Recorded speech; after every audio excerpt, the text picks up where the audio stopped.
ऐसे प्रभु को भूल करके हम लोग भगवान की सेवा से वंचित रह जाते हैं।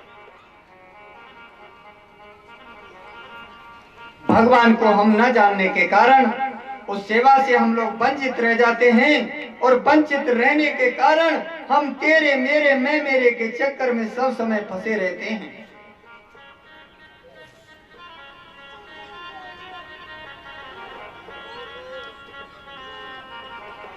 ये दुनिया क्या है जिसे हम संसार देख रहे हैं? ये दुनिया क्या है? ये दुनिया एक रंगमंच है। रंगमंच देखा है? जैसे उदाहरण के लिए यही रंगमंच मान लीजिए प्रत्यक्ष के लिए।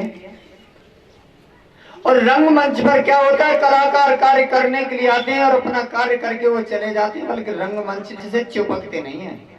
आए अपना काम किया चल पड़े। ऐसे ही हम इस जगत में आए हैं, ध्यान रख लेना। और इस जगत को हमको जाना है। यदि इसे चिपकोगे तो लाभ नहीं है। इसलिए से एक दिन छोड़ के जाना ही पड़ेगा कि नहीं? विचार करिए, एक दिन ना एक दिन तो इसे छोड़ना। इसलिए हमको ऐसे रहना है जैसे जल के अंदर कमल रहता है। जल में रहते हुए कमल के पत्ता पर कभी पानी छुपता नहीं है। इस पर उठाएंगे तो एकदम सूखा ही निकलेगा। कभी जल में मछली रहती है लेकिन उससे काई और कीचड़ नहीं लगती। उसी प्रकार से हमें संसार में रहना है और हमें ये ध्यान रखना चाहिए, आज नहीं तो कल, कल नहीं तो परसों में एक दिन ना एक दिन यहाँ से अवश्य ही जाना। इन सब बातों को ग्रहण करते हुए, आसक्ति को परित्याग करते हुए निरासक्ति भाव से हमको रहना ही चाहिए, क्योंकि यही हमारे जीवन का एक लक्ष्य होना चाहिए। श्री सुखदेव गोस्वामी कहते हैं, हे राजा परीक्षित, एक दिन भगवान जो श्री कृष्ण है द्वारकापुरी में विराजमान थे अपनी सभा में।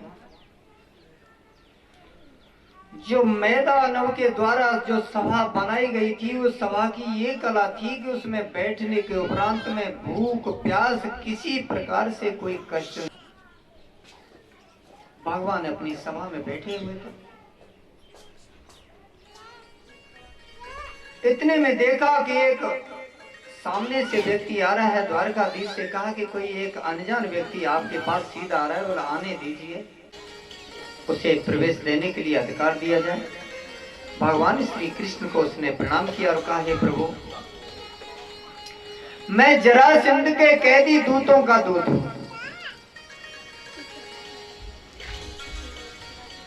उन लोगों ने, उन जरासंध के कैदी दूतों ने मुझे आपके पास भेजा है और कहा है कि हम द्वारकाधीश श्री कृष्ण के भक्त हैं और जरासंध हमको बड़ा भारी कष्ट दे रहा है, जिसमें 20,800 राजा लोगों को बंदी बना रखा है किले के लिए। और उन्होंने कहा है कि द्वारकाधीश श्री कृष्ण से कहना कि हमें मुक्ति दिलाएं, हमारी रक्षा करें। जैसे ही तो उस व्यक्ति ने कहा, इतने में यदुवंशियों ने अपने अपने अस्त्र शस्त्र खींच लिए, बोला चलो जरासंध से युद्ध करेंगे, उसे मारेंगे। भगवान श्री कृष्ण ने इशारा किया, उनके इंगित अर्थात इशारे पर वो रुक के सड़ गए। इतने में तो देवर्षि नारद जी आ गए। देवर्षि नारद से द्वारकाधीश श्री कृष्ण ने पूछा कि तुम तो तीनों लोगों में भ्रमण करते रहते हो, ये बताइए हमारे फुफेरे भाई हैं पांडव लोग आजकल कैसे हैं, उनका क्या समाचार है?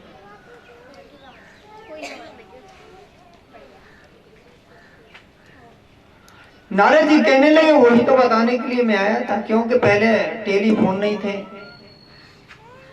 ये तार भी नहीं थे, इसलिए तार का काम तो नारद जी करते थे ना पहले। अब तो टेलीफोन लग रहे हैं। पहले जो सीता जी को हरण है वो लंका में रावण ले गो तो ढूंढा डोले कहाँ है। अब फोन सीता जी और फोन तो तुरंत मिला दे कि बोल यहाँ में रावण चोरी करना है मेरे, नेक्स्ट देर हम पहुंच जाते इतना तो पानी का जरूरत ही नहीं। लेकिन नाव पहले बची और ढूंढ डोली राधा कन्हैया कहाँ है। भगवान श्री कृष्ण कहने लगे, मेरे भूपेरे भाइयों का क्या समाचार है? नारद जी ने कहा, मैं वही बताने आया हूं कि जो धर्मराज युधिष्ठिर है वो राजसूय यज्ञ करना चाहते हैं, आप जाकर के उनका जो राजसूय यज्ञ से संपन्न कराइए। भगवान श्री कृष्ण ने कहा ठीक है, सब यदुवंशियों को आदेश दे दिया कि इंद्रप्रस्थ चलने की तैयारी करो, और वहां से जितने भी थे, जिन जिन को जाना था, द्वारकाधीश बलराम प्रभु सभी जो है धीरे धीरे करके अपना अपना छकड़ा लेकर के इंद्रप्रस्थ को चल दिए और इंद्रप्रस्थ पहुंचे। इंद्रप्रस्थ पहुंच करके जैसे भगवान श्री कृष्ण पहुंचे द्वारकाधीश के कुंती की आंखों में आंसू छल चलाए और कहा कि हम पे बड़ी बड़ी भारी विपत्तियां पड़ी हैं। हे द्वारकाधीश, तुमने लौट करके खबर भी नहीं दी।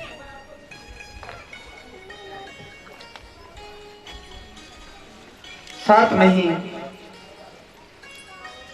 जितने भी पांडव थे एक एक करके मिले। भगवान द्वारकाधीश जो है धर्मराज युधिष्ठिर से मिले। धर्मराज युधिष्ठिर से कहा, कहो भ्राता क्या समाचार है कि मैं राशि यज्ञ करना चाहता हूँ। भगवान कन्हैया बोले ये तो अच्छी बात है, लेकिन आप ये बताइए क्या तुमने जरासंध को जीत लिया है? बोले नहीं। तो जैसे ही जरासंध का नाम आया तो पांडवों ने और यदुवंशियों ने फिर अपने अस्त्र शस्त्र खींचना शुरू किया। भगवान ने उन्हें सबको रोक दिया, ऐसा मत करिए। भगवान कहने लगे, देखो मैं श्री कृष्ण और भीम और अर्जुन तीनों जा रहे हैं। जब तक हम लौट करके नहीं आए तब तक तुम कोई भी कार्य आगे नहीं बढ़ाओगे, हमारा इंतजार करना। भगवान द्वारकाधीश कृष्ण, अर्जुन और भीम तीनों चल दिए और उन्होंने ब्राह्मणों का वेश धारण किया और ब्राह्मण का वेश धारण करके जरासंध के पास पहुंचे। गिरिब्रज में जरासंध के पास गिरिब्रज पहुंचे।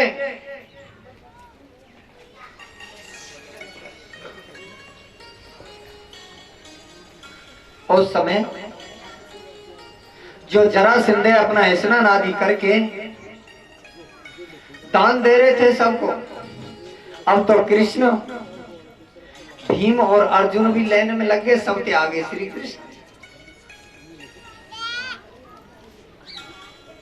जरासंध ने कहा, हे ब्राह्मणों, तुमको क्या चाहिए मांगो। भगवान श्री कृष्ण कहने लगे, बोला हमको द्वंद्व युद्ध की जरूरत है। अब जैसी द्वंद्व युद्ध का नाम सुना तो जरासंध तो एकदम ठक्का मार के हंसने लगा कि ऐसा कौन आज पैदा हो गया जब जरासंध से द्वंद्व युद्ध करने को तैयार है, मरने के लिए आ गया। जरासंध कहने लगा, देख लिया उनको। अच्छा पहले ये बताइए, तुम पहले अपना परिचय दीजिए, तुम तीनों हो को, क्योंकि तुम ब्राह्मण नहीं है, तुम क्षत्रिय भी रहे। क्योंकि उनकी धनुष की जो प्रत्यंचा की जो रगड़ थी ना, उससे जरासंध ने पहचान लिया ये ब्राह्मण नहीं है तो क्षत्रिय है। पर पहले तुम तीन अपना परिचय दीजिए। और कृष्ण से कहने लगे, मुझे ऐसा लगता है पहले तुझे तो मैंने कभी देखा भी है। कृष्ण बोला, हाँ हाँ देखा होगा, क्योंकि हमने एक बार नहीं 17 बार तुमको खदेड़ खदेड़ के मारा था, इसलिए मुझे देखा होगा। अरे तू कृष्ण है क्या? बोले हाँ कृष्ण वही है, भगोड़ा जो भाग गया था डर के मारे जान बचा। कृष्ण बोले, हाँ मैं द्वारकाधीश श्री कृष्ण। और ये बोले ये अर्जुन है, ये वाला अर्जुन है। और ये जो थोड़ा मोटा मोटा है ना, बोले ये भीम है। इधर जो भीम है। अब जरासंध बोलो, देख तू तो लड़ंगोना है बिल्कुल, क्योंकि तू तो भगोड़ा है, भगोड़ा से क्या लड़ना। और ये अर्जुन है तो ये तो मेरे जोड़ का नहीं है। हाँ ये जो थोड़ा मोटा मोटा है भीम है, ये थोड़ा सी मेरी टक्कर उठ सकता है कुछ समय के लिए। हाँ इससे लड़ने को तैयार हूँ। भगवान ने कहा ऐसा ही मंजूर है, मैं लो मंजूर। जरासंध ने एक मोटी गदा उठा करके ऐसे फेंक दी और भीम ने खटाक से पकड़ ली। जरासंध को छोड़ करके बाहर आ गया और जरासंध और भीम दोनों में युद्ध होने लगा। अब एक दूसरे की गदा जब एक दूसरे में लगती है तो ऐसे समझ से पहाड़ टकराए होंगे। बड़ा जोर का विकराल शब्द होता है। लड़ते लड़ते कुछ समय के बाद में गदा बदा टूट के सब इधर उधर। अब तो घूसा मार लड़ पड़े। लड़ते लड़ते शाम हो गई, सूर्यास्त होगा, युद्ध बंद हो गया। फिर सुबह हुआ, सूर्योदय हुआ, फिर युद्ध शुरू हो गया। आपस में सूर्योदय के बाद में युद्ध हो गया। अब किसी का किसी से बैर भाव नहीं है। एक दिन हुआ युद्ध, 2 दिन हुआ, 3 दिन हुआ, 4 दिन हुआ, 5 दिन हुआ, 6 दिन हुआ, आखिर लड़ते लड़ते 27 दिन हो गए। 27 दिन बाद में भीम ने श्री कृष्ण से कहा कि अब मेरे बस की नहीं है, मैं जरासंध को नहीं जीत सकता, क्योंकि मेरा पूरा शरीर जर्जर करके टूट रहा है, पूरे बदन में दर्द है, मैं जरासंध को नहीं जीत सकता। भगवान श्री कृष्ण ने कहा कि जरासंध को मारने का एक उपाय है, उसको बीच में से फाड़ देना, तब वो मरेगा, नहीं कोई और उपाय नहीं। अब 28वें दिन जब युद्ध हुआ तो लड़ते लड़ते सुबह से शाम हो गई और जरासंध तो जो है बाजी में आने वाला नहीं है। अचानक में भीम की दृष्टि श्री कृष्ण की तरफ पड़ी और जल्दी से भगवान श्री कृष्ण ने एक तिनका लिया और ऐसे चीर के फेंक दिया। भीम को याद आ गया, क्योंकि भगवान ने भीम से कहा था 28वें दिन कि भीम तुम्हें याद नहीं है, जब तुम नागलोक को चले गए थे, जब दुर्योधन ने तुमको विष दे के मार के जल में फेंक दिया था, तुम्हें 10,000 हाथियों का बल प्रदान है, तुम अपने बल का स्मरण करो। और वही बल उसे याद आया और उसने जरासंध को पटक लिया और एक पैर पे पैर रखो और दूसरा पैर हाथन से पकड़ के उसे चीरना शुरू करे, 2 हिस्सा कर दिया और एक एक हिस्सा ऐसे करके दोनों फेंक दिया। जैसे ही दोनों हिस्सा फेंके, कुछ देर में दोनों हिस्सा जुड़ गए और खड़ा हो गया, फिर युद्ध करने लगा। फिर भीम ने भगवान द्वारकाधीश श्री कृष्ण की तरफ देखा और जल्दी से भगवान द्वारकाधीश ने एक तिनका लिया और ऐसे चीर के और ऐसे करके फेंक दिया, ऐसे करके, इधर का हिस्सा इधर और इधर का हिस्सा इधर। भीम ने उसे देख लिया और साथ ही साथ उसे झपटा मार के नीचे गिरा दिया, उसके पैर पे पैर रख के हाथ से पकड़ उसे चीड़ दिया और दोनों हिस्सा ऐसे करके फेंक दे। उसकी हो गई गोविंदाय नमो नमः। श्री सुखदेव जी से राजा परीक्षित ने प्रश्न किया, जब उसके फाड़ के 2 हिस्सा कर दिया, वो जुड़ के जिंदा कैसे हो गया? श्री सुखदेव गोस्वामी कहते हैं, राजा परीक्षित, ऊपर चरु बसु के जो पुत्र था, उसके पत्नी के गर्भ से 2 टुकड़े पैदा हुए। देखा माता ने कि इन टुकड़ों का मैं क्या करूं, उन दोनों टुकड़ों को माता ने पीछे फेंक दिया। जैसे इन टुकड़ों को पीछे फेंक दिया, इतने में हुआ क्या, जरा नाम की राक्षसी आ गई। जरा राक्षसी ने तो जोड़ करके एक साथ में और फिर जियो बेटा जियो, जियो बेटा जियो, और अपने मंत्र तंत्र से उसे जीवित कर दिया।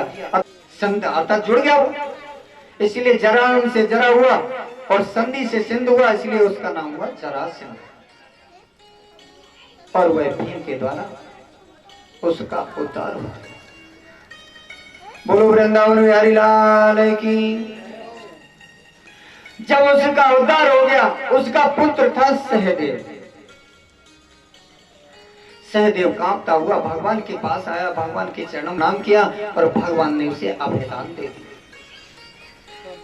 सहदेव उन्हें अपने जहां पिता का महल था वहां ले गया, जहां किले में 20,800 जो है राजा बंदी थे, और बंदियों को सबको सहदेव ने छोड़ दिया। भगवान के आदेश से सबको निलाया धुलाया, सुंदर कपड़े पहनाए, कपड़े पहन करके उनको सबको मुक्त कर दिया।